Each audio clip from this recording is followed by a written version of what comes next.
Bum, bum, bum. Welcome, friends. We've got the Jingle King. So stick around. It's time to start this week in marketing. We are talking today to the man that brought you all of those joyous freecreditreport.com jingles, among others. And we are coming out of our seats with excitement. Today on This Week in Marketing, I am Scott McDonald, your host. I've got guest host with me. Hi-yo. Dan Granger. And Dan, how you doing? Awesome. Good. Yeah, this is a big deal. This is awesome. We're in the presence of greatness. It's a thrill for me. It's rock star quality right now. It is. No, I mean, truly, you have to kind of look at it through the grid of, what's an ad and what's it intending to do. Is we have somebody that has a hit. Yeah. He made a hit, and it's sold quite a bit of product. Yes, it has. So that's a big deal, and so I'm hoping we can glean from his brain some stuff that's applicable for the rest of us, and we can do better marketing. But and on that subject, I really want to get this out there early. Interact with us. We are getting really talented, smart people on this show, and if you've got a business or any entity that you're trying to grow through any kind of marketing efforts, email us. Hit us on Twitter, Facebook. We're everywhere. Marketing TWI on Twitter, marketing@thisweekend.com. Tell us what your questions are, and we'll find a way to get them answered by some serious people that would be really hard to get free advice from otherwise. So utilize that. Great. So today, we're gonna take a look at a couple of these ads, right, before we go into the. Yeah, that's correct. Let's watch the ad that made this man famous, and then we'll talk to him directly. Yeah.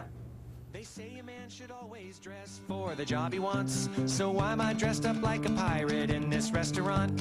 It's all because some hacker stole my identity. Now I'm in here every evening serving chowder and iced tea. Should have gone to freecreditreport.com. I could have seen this coming at me like an atom bomb. They monitor your credit and send you email alerts, so you don't end up selling fish to tourists in t-shirts. Offer applies with enrollment. So who hasn't seen that 14 million times? Raise your hands. You have seen. It's so great on so many levels. That one and the ones that followed it. We're talking today to David Muhlenfeld. He's the amazing copywriter. He's probably most famous for creating those freecreditreport.com ads. Among others, works at the Martin Agency, who handles some accounts that you may have heard of. Geico? Never heard of him. Yeah. No. Expedia? No. Microsoft? Nothing. Walmart? Yes. No. What about Geico? Have you heard of Geico? Yes. But really, freecreditreport.com. So let's get into it. Yeah. Sure. Yeah. How did you make a hit? Well, I think it was a lucky combination of a lot of factors. I think we had a great team, a great director. We had good source material, clever, catchy song, and good actors. It was just kind of a perfect mix. And we also had a client who saw the idea in embryo, or heard it. Actually, I played my guitar over a little conference phone, and he heard it and decided not to change too much of it between the time we wrote it and the time that it went was on lucky. air. Yeah, well, it takes a certain kind of person to see what could work ahead of time and not put their hands over it too much. Yeah. Did you pitch that internally first, or did you just say, I got something for you? Initially, it was the idea was just to do it as a radio spot. Really? Because jingles weren't typically something you'd throw in front of your creative director because they're a bit out of fashion. But on radio, you're kind of given a bit more license because radio is inexpensive to produce and it's not necessarily as glamorous as television. So as long as your TV is cutting edge and amazing, they'll well, this may not be the case now, but at the time the sort of idea was, okay, radio is more of a writer's medium. We'll just let you go do your thing. Yeah. So. But we had a stack of ideas we were showing Free Credit Report, normal TV ideas, and they were a little thin. The pile was not as high as our creative director would like. So he said, well, that radio jingle is pretty good. So why don't you just make that a TV spot? So that's fantastic. Yeah. So if people remember the freecreditreport.com ads that came out before these, it was kind of really direct response. Right. I'm thinking of a number. I'm thinking of a number yes. between 0 and 600 or 800 or whatever it was. Do you know what it is? That's right. It's my your FICO score or whatever. Yeah. Yes.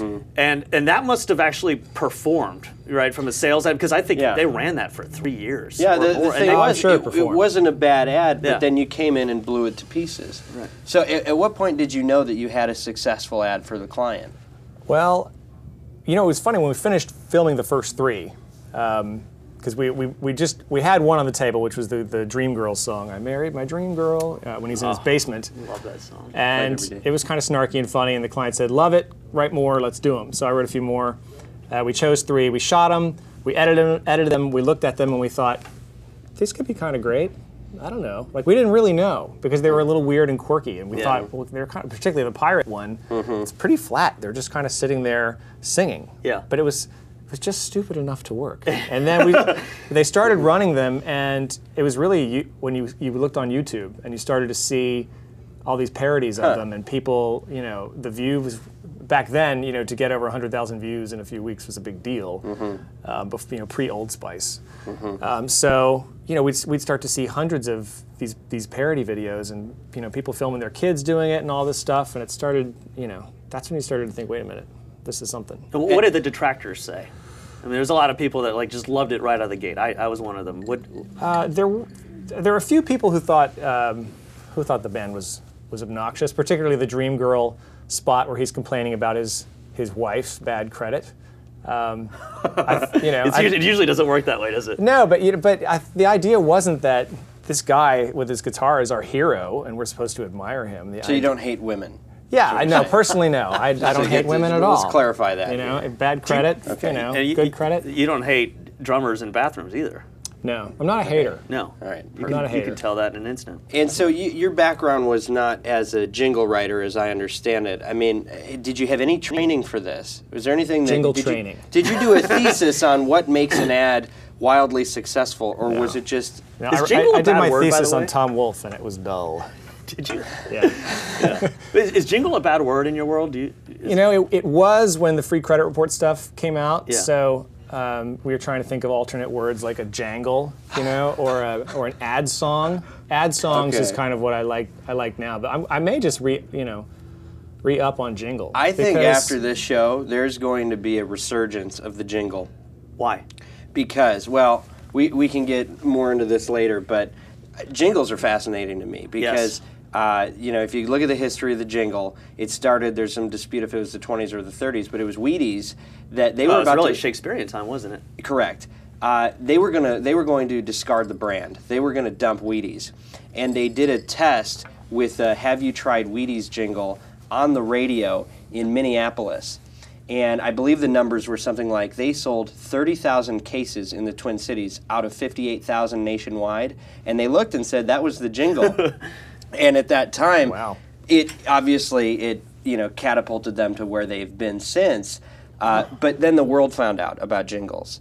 And everybody, we've reviewed ads from the past, and if you look at the 50s, the 60s, everything's a jingle. Even political Everything is a campaigns, jingle. yeah. Exactly. Oh yeah, political jingles. But then it Those got came too back during saturated. the Obama campaign. Yeah, exactly. Oh, that's true. Yeah. Yes, we can.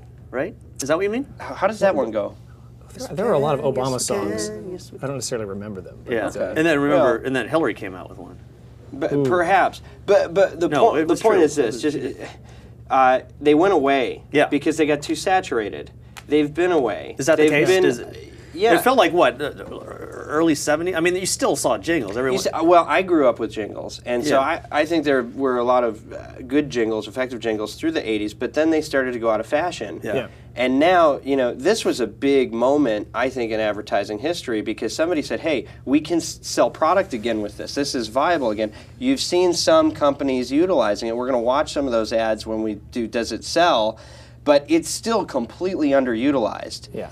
And it takes one think so. person to remind the world that, hey, there's something powerful here. Yeah. One of the things about the free credit campaign, though, is that it's not just a song that's catchy that talks about the product. There's Right. a whole story involved. And the songs were sort of the natural outgrowth of the story, which is this, sort of, lovable loser hipster band that can't seem to cut a break. Right. And so, I think people weren't just fascinated by a snappy little song. It's the whole world of these kids was entertaining to them, and that's, that's something to look at. I think when you talk about jingles, and a jingle as a tactic on the radio, which is just a pure space for music or whatever, then that's maybe one field. But if you start talking about a television ad, you can't just have a great song. You have to have it married to a terrific concept, so that what you're really delivering is a complete entertaining message. So you don't believe that just planting the hook in their heads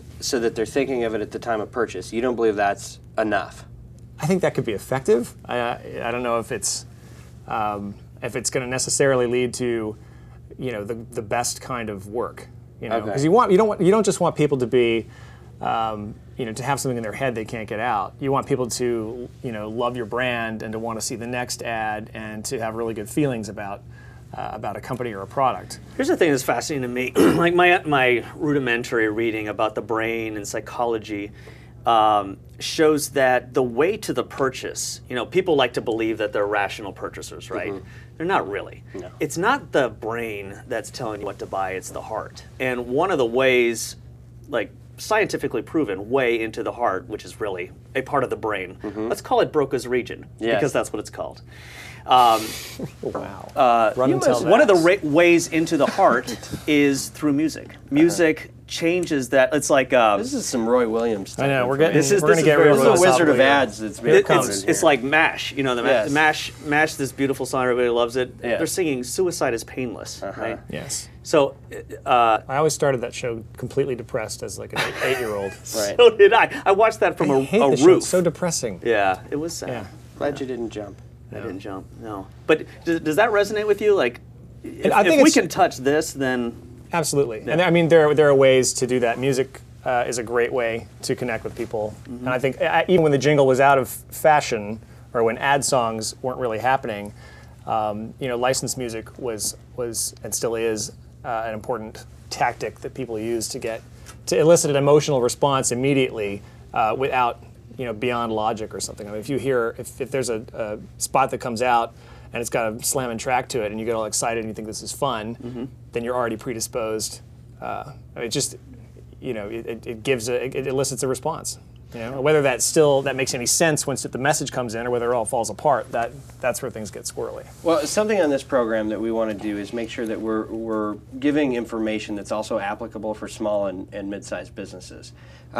Are there different rules for the kind of ads that you do? Do you think if you took the free credit report concept and applied it to a startup, somebody with a very limited budget, they've only got $10,000 or $20,000 before they're out of money to spend on ads, is that the kind of strategy that you can use, or is there a threshold where you can start to play in that world?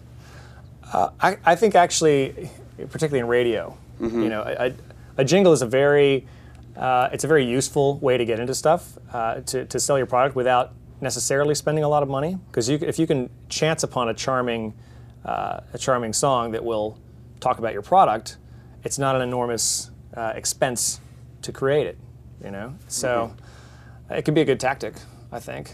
Are you It's like gotta a be good though? Richmond celebrity? Like, do you get Oh, stopped no, and no. asked to? I mean, people don't recognize you because you're not in the ad. But when they find out who you are, do they go, "Oh, sing it, sing it"? Well, invariably by the end of Thanksgiving dinner, I will have sung terrible. one of those songs a few times. Do you have limits now? Have you worked on your boundaries? Do you know when to say no? Yes. Okay. When do you decline? I might decline to sing one right now. Would you sing us a jingle? We're about to. Your kids. I want to hear about your kids. You do jingles for your kids? What's the secret? We sort of improv songs in the house. Okay. It's like Mary Poppins type thing where you How would that go? You've been in the bathtub for 25 minutes. You look like a prune. And then, one of my children would sing back, 10 more minutes, which to them means, an hour. Does it make the sale? Oh, good question. No, in the case of Do the you baths, surprise no. broken? In the case of the baths, no. But Okay. We got a Facebook friend who from Kansas City, Janya, who is excited about you coming in. She asks, how does the creative process work for you? Do you wait for the idea to come to you, or do you have to set aside time and really focus on it? I'm probably speaking for a lot of advertising creatives, saying that we would get zero done if there were not deadlines. Yeah.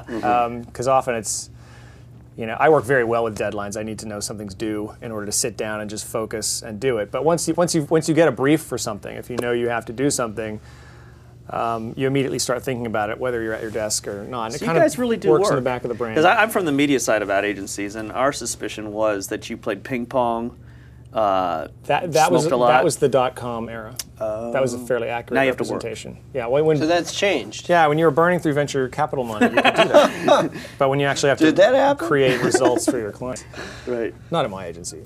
So, but wait a minute. Is there not? I mean, there's a very old book, a formula for creating ideas, where they say the method is you research, you write, you think, but then you go and do something completely unrelated to the task. You watch a movie, you play ping pong, you go for a walk in the park, and that's when ideas come to you after you've rested and done something different after you did your due diligence. Is That's that pretty accurate. Okay, so Yeah. there is something to that method. Oh yeah. Okay. Yeah, I mean, I'm a runner. I love to go running. So actually, I'll think up, particularly like I can Right. because running's very sort of metronomic. You got to get into a zone. So I'll think up songs and stuff while I run. Okay. Scott, I don't know if you want to do it as a jingle or just a straight read, but would you do an ad for our sponsor? It's not going to be a jingle. All right. I'm trained in improv, but I could never do musical improv. Just terrible at it. Although I do it with the kids. That's why they invented rap. Yeah. Yeah. Yeah. So our sponsor is ROI Media. You have to close your ears for a second because this is about another ad agency. Oh God. They're smaller, All right. but they're very good. More power ROI to 'em. Media, our friend down there is Zeus Pelusis at roimediadirect.com. These guys are fantastic. I've been working with them for, 7 years now, and I've worked with some of the biggest agencies, worked at like one of the #1 agencies in the United States. And the amount of focus that these people put into the client, they grieve with you if your results aren't exactly what you want them to be. And when you are celebrating because results are what they should be, they're asking on the other end of the phone or across the table, what could we be doing better? It's very rare. I don't see it very often. Great company to work with. If you're a small business that's really looking to take it to the next level, please go call ROI Media. They can be reached at roimediadirect.com. That's on the internet, the intertubes. What's that? We'll get to it. All right. big. So I think it's time for Does It Sell? Yeah, let's look at that. And Yeah. all of Awesome the ads. all of the ads we're looking at today have some sort of music. That's in it, great. right? Will you explain the segment for our viewers at home and The Does It Sell segment? Yes. Well, here's the deal. Let's give We're some going to look at a context. bunch of ads, and one thing that we want to bring to the discussion is, the reason that you create an ad in the first place, which is trying to sell some product or trying to boost awareness. Some goal behind it. So we want to kind of judge it from those lenses. There's going to be kind of just a purely aesthetic, off-the-cuff opinion about it, and then there's going to be from the marketing angle, is this going to move product, and did they get what they wanted out of this ad? So that's what we're going to look at today, a handful of those. What are we looking at first, I think we're starting out with Empire Carpet, Empire Carpet, which okay. we're well acquainted with. We're not even sure if this is a regional or a national ad, but I'm an Empire Carpet virgin. I've you- seen no. So this will be good. Oh, this will be Carpet good. So ads. let's see if you make the call afterward. All You're a right. homeowner. I am. You're eligible. So I'm a homeowner. good. Yes. Let's look at it. I only paid for this much carpet. But look at how much I got. It's Empire's 60% off event, when you can get a lot more carpet for a lot less. Choose from a wide selection of quality products right at home and save 60%. That's huge. Plus, we install next day and no payments till 2010. 60% off carpet won't last long. Call Empire today. 800-588-2300 today. So I've been seeing that ad or hearing that song for years. Can we allow him Wow. to Yeah, give yeah, an well, untainted, unvarnished opinion Yeah. of Does It Sell? Yeah, it was not done by the Martin Agency. No. That was not a Martin Agency ad. I didn't see a gecko. No. I saw a lot of percents and Oh, yeah. numbers and Create a person's nightmare. yeah. Yeah. So Well, it did have a certain lo-fi charm Yeah. to it, Okay. I think. The choice of voiceover save 60%. that's good. That's spot on. that Did you voice this guy? no, but I'd like to know the guy who did because he's got a certain magic to his his delivery there. Yeah. No, I mean, do you mean that? Was that a helpful delivery or no? It's a little odd. It's Okay. So in terms of It's not typical voiceover. that's he's not right. that's not an enormous. Maybe that's good. I've though. got a lot. That's to not a say big budget here. ad. Okay. Go ahead. It's not a big budget ad. So, okay, if you assume they're working on a pretty limited production budget, then small things like that, like an off type voiceover, those can lend things a kind of local charm or a certain weirdness. You know, this like the slap chop type thing where it starts. It's not about production value. You would not necessarily say, this is the most brilliant idea I've ever seen. Oh my God, this made me want to laugh, cry, and watch it again and again. But I don't know. I can't give that one a You got to give it a thumbs up or a thumbs down. You can wait and come back to it. I'm gonna give it a thumbs down. Wow. I apologize to fans, but Okay. No, I love that ad. Okay, because it Wow. features your grandpa, and I think they are so intentional about. I think there is so much more thought behind that than what we're observing. And when I look at an ad, I don't look at is it sexy. I look at what is the impact and the likelihood of it affecting a purchase in a positive way.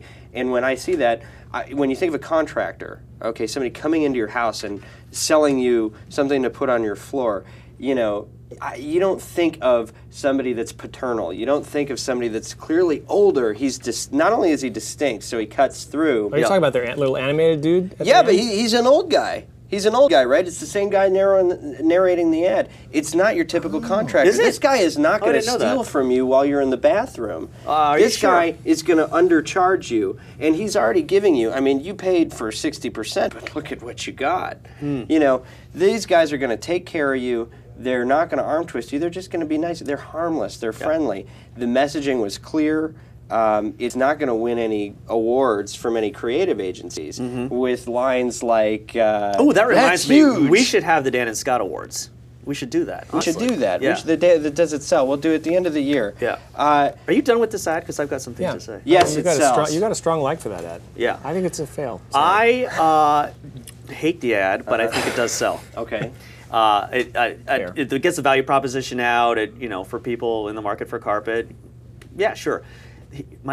Maybe I'm too finicky about this, but that end shot, the cartoon that they do, 800-58 over that. It looks like my parents' 1976 living room. That's the strategy. That's the point. Even the jingle sounds like it was done in That's 1947. fine, but shouldn't they show a more modern? No, because these are old school. The whole point is to make it sound harmless. It sounds old school. It sounds like World War II ethics. They're not going to come rip but you the off. aesthetic should be nice when you're and I putting think in the a jingle carpet. reflects that. But And it stands out. it had kind of a soft, light, kind of 80s.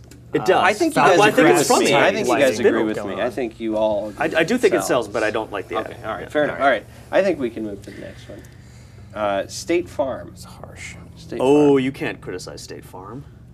I don't know. Who says I'm going to criticize them? Oh, Roll that's the true. ad. Okay. Dude, your car. Oh, that's okay. Here, watch this. Like a good neighbor, State Farm is there. Oh, hey, Kim. Who is that guy? That's my agent, Rich. Can I try? Yeah, go for it. Like a good neighbor, State Farm is there. With a hot guy. What's up? This could work. Who's also sensitive, He's a rescue. but has a dark side. Yo. Hello. Hey, Dark Side. Get your feet off the car. Find out what else State Farm agents can do for you at Y. I feel bad for insurance companies now. I mean, Geico just changed everything. And that, again, I want to show This Week in Geico because I could just talk about that company forever. But now all these insurance agents are like, gosh, we can't do just the credible spokesperson. Now we have to use comedy, and Geico's changed everything. And what are we going to do? And now they're capturing googly eyes and cavemen and geckos, and it's got to be very tough, right? Right. That worked for me though. I think Yeah. that does sell. Yeah. What do you say? Here's why. It tied in their old school jingle. Correct. In a kind of a refreshing new light with attractive females and some comedy stuff going on. It worked for me. I remembered it. It's good. I'd say it sells. I think the inclusion of the jingle was actually not necessary to the creative concept. And if you'd taken that out, it would have been better. I see. There's I a strong disagree. creative case right there. It's a pretty strong idea. It makes sense. It's kind of funny. The State Farm guy appearing is sort of funny. Yeah. But it didn't feel sincere when the woman sings the little jingle. That feels a little insincere is the term. I like it. I can't give it a fail though. I think it's it's a pretty good ad, but it's pretty good. And it's I not as think good as that, the Mayhem stuff that is it Nationwide's running Mayhem? Yeah, no. We'll come up with it. But I don't know. the point is, we should called spend attribution. a show On about insurance? Flow. Oh, yes. Yeah. Okay. We should talk about Flow and Geico. And indeed. Elephant? Listen, it sells. no, but progressive. They're too big to do she's it. huge. They're Everybody too loves big her. to do a direct response ad. But I would like to see more selling at the end. I'd like to see more connecting the dots. What can it do for you? It's not a useful question. On the other hand, it captivated me. I was interested. And I actually disagree. I think it's good for them to continue to imprint the jingle into my head, reinforce it. I hear the words even when they don't say the words. So there's a value there for me. I think it's good enough that it sells. So I think we all agree that one sells. I just read, actually, this is a jingly kind of thing. I just read in, I believe it was Billboard, maybe Billboard or Adweek, one of these magazines that tends to go across your desk when you work at an agency. Weezer, the band Weezer. Oh, yes. Yeah. is covering that jingle. Huh. And I'm sure they're being paid a lot to do it. But this is what I've just read. They've got the this. sauce. They're covering though. that jingle? They've got the formula. Like a State good Farm. neighbor, State Farm is there? I believe so. Get ready. Well, it's not a bad idea. No, it's I really mean, good. it's been proven. They'll sing it better than that woman did. Yeah. Can we see one I'm more? a huge Weezer Yeah. fan. Love them. Yeah, Go well, Weezer. Well, they Weezer's know the great. formula for hits. They sure do. What's up? I think we're looking at another one. We were going to watch a Folgers. Did you know Folgers had a jingle contest? The best part of waking up is folders in your cup. That's their own User-generated jingle. contest? Wow. But I think it is interesting. Yeah. And we can start it as soon as we're ready.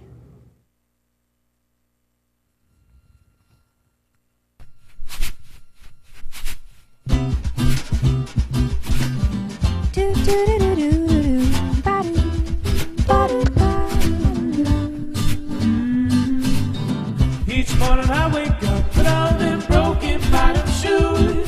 These days it's got me blue again. But oh, I know that this house now feels like a home. Now that you are here, I feel alive. The best part of waking up is the smell coming from the cup. Oh, the sweet aroma fills my senses. Good morning, babe. I know that this is the best part of waking up. It's Folgers in your cup.